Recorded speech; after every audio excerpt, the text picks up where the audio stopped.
Gruodžio 2 dieną, penktadienį, Druskininkų miesto pramogų aikštėje vyko kalėdinė eglutės įžiebimo šventė. Kalėdų senelio padėjėjas Snaigius vaikučiams perskaitė Kalėdų senelio siųstą telegramą. Aš esu Snaigius, Kalėdų senelio padėjėjas. Mes turime telegramą iš Kalėdų senelio ir aš dabar jums ją paskaitysiu, gerai?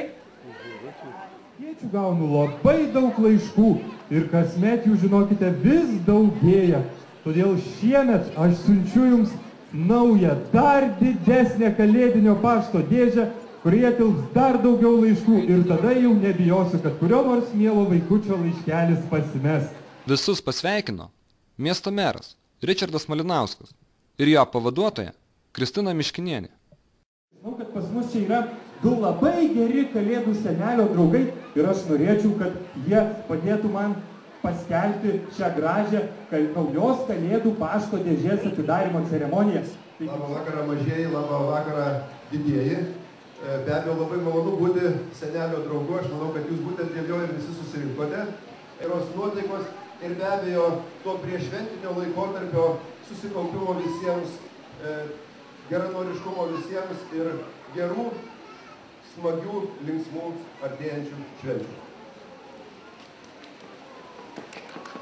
Labas vakaras visiems. Su artėjančiam šventėm pirmiausiai mažieji druskininkiečiai.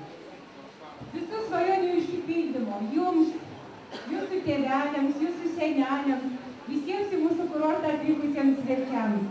Snaigius iškilmingai atidarė Kalėdų senelio pašto dėžutę.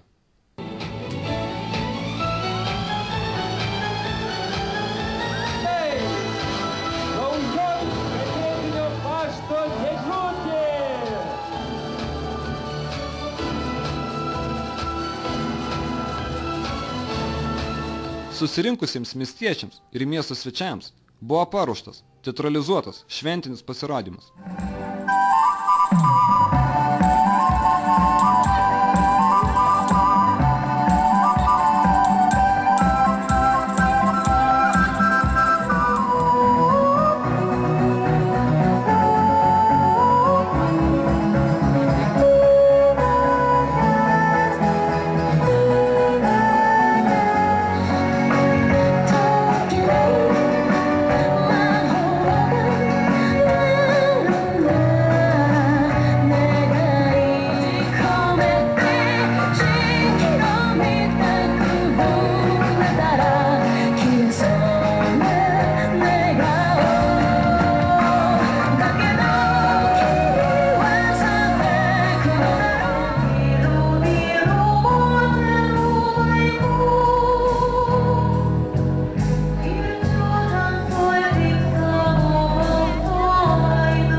Pasirodymus ir šventinę pasakaitę vainikavo eglutės įžiebimas bei šventinis fejerverkas.